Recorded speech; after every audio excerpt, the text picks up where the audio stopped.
Le site est privé, mais ils sont beaucoup à braver l'interdiction et la dangerosité des lieux pour goûter à cette ambiance si particulière. Et petit pouce bleu. Coucou à tous, j'espère que vous allez très bien. Bienvenue sur ma chaîne, c'est Eline. Aujourd'hui, on se retrouve pour une nouvelle histoire de ces traits d'horreur dans la playlist Ghosty Time. Donc, j'espère que ça va vous plaire. Je suis déjà désolée en avance du bruit de fond de la machine à laver qu'on entend, mais je trouvais le cadre un petit peu plus sympa avec une petite ambiance tamisée. J'ai réglé un peu la lumière, un peu tamisée, mais voilà. Bref, en tout cas, j'espère que ça va vous plaire. Si ce genre de contenu vous plaît, n'hésitez pas à mettre un petit pouce bleu vers le haut et aussi à vous abonner à la chaîne en activant la petite cloche des notifications. C'est gratuit et ça fait toujours plaisir de pouvoir agrandir cette petite communauté. Et avant de commencer aussi, je tenais à vous dire que j'ai fait une petite playlist qui s'appelle My Lost Brain, puisque pour cette année aussi, je veux parler aussi beaucoup de la santé mentale, tous les troubles psychologiques et tout ça. Et j'ai fait une première vidéo où je vous parle du journal d'Olympe et tout ça, donc je vous invite à voir ici dans le petit i. Et donc, du coup, avant de commencer, je vous invite à vous installer confortablement et c'est parti.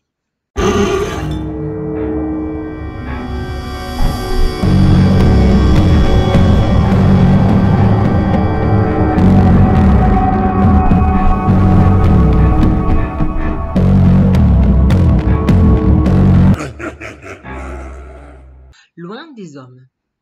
Le château de Serein, le château en Belgique, est abandonné depuis longtemps. La nature y a repris ses droits. Fleurs et arbustes poussent à l'intérieur et à l'extérieur avec la même vitalité.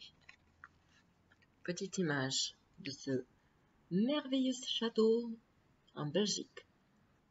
Le site est privé, mais ils sont beaucoup à braver l'interdiction et la dangerosité des lieux pour goûter à cette ambiance si particulière. Ceux qui s'y sont risqués racontent qu'à l'entrée du site, ils ont rencontré un chien qui les a accompagnés. Protégés, disent-ils. Durant toute la visite, ceux qui n'ont pas rencontré le chien témoignent d'une expérience traumatisante, d'une sensation d'oppression et d'angoisse indéfinissable mais intense, qui n'a cessé que loin du château. Voilà pour la petite histoire. Donc, comme je vous l'ai dit dans la première vidéo de cette année, je vous fais une histoire par jour ou d'autres contenus où je vous ferai une vidéo du lundi au vendredi en général, peut-être de temps en temps les week-ends, et qu'on va développer ensemble. Et je vous laisse aussi, n'hésitez pas à aller checker les liens en barre d'infos parce que ce sont des histoires vraies. Donc, je vous mets les liens où vous aurez un peu plus d'histoires explicites. Donc, là, on nous parle d'un ancien château.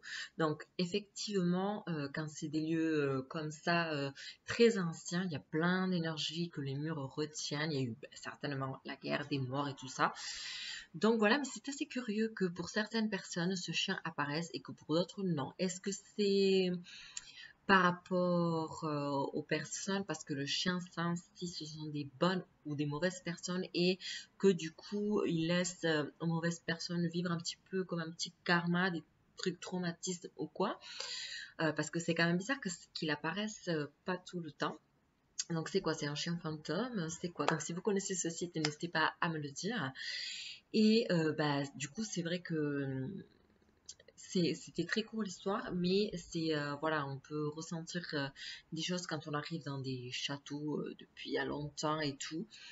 Donc voilà, donc nous on se retrouve demain pour une nouvelle petite histoire. Portez-vous bien, ciao ciao.